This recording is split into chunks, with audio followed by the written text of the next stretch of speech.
નવરાત્રીનો પર્વ એટલે મા દુર્ગાના નવ સ્વરૂપની આરાધનાનો પર્વ. સુરતના ઉમિયાધામ ખાતે પારંપરિક ગરબાનું આયોજન કરાયું હતું.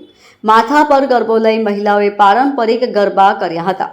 ગરબાના આયોજનના પહેલા દિવસે ખૂબ જ મોટી સંખ્યામાં લોકો ઉમિયાધામ મંદિર ખાતે ઉપસ્થિત રહ્યા હતા.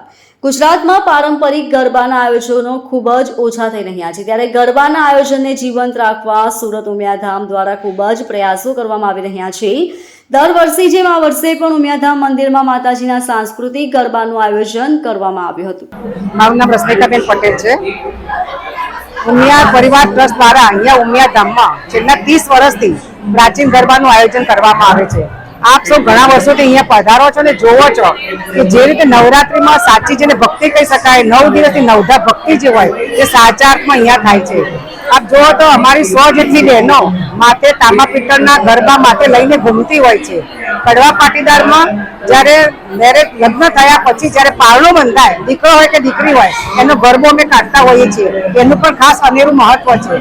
અને જે માટલી માથા પર મૂકવામાં આવે છે એમાં 9 ની 3 લાઈન એટલે 27 અને 27 એટલે 2 ને 7 એટલે 9 એનું ખૂબ જ મહત્વ છે. અને એ જે રીતે બહેનો જે ગરબા લઈને માથે ઘૂમતી હોય એ અલૌકિક દ્રશ્ય અહીંયા સુરતમાં જોવા મળે છે.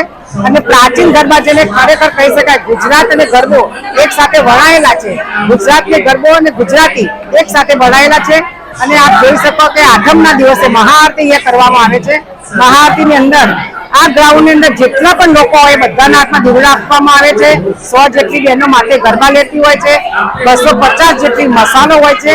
અને મસાલો સાથે એક અલૌકિક દ્રશ્ય ઉત્પન્ન થતું હોય છે. ટોટલી લાઇટિંગ બંધ કરવામાં આવે છે.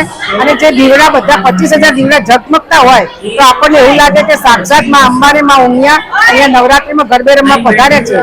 અને આખા ગુજરાતમાં જો સાચા અર્થમાં નવરાત્રી થતી હોય, પ્રાચીન ગરબા ગવાતા હોય તો સુરતની અંદર ઉમિયાધામમાં ગવાય છે. અને જે સ્ટેજ ઉપરથી ગવાતા ગરબા પણ માતાજીના ગરબા જ હોય છે. કોઈ ફિલ્મી ગીત કે કોઈ એવું હોતું નથી. Bureau report LK star news, Surat.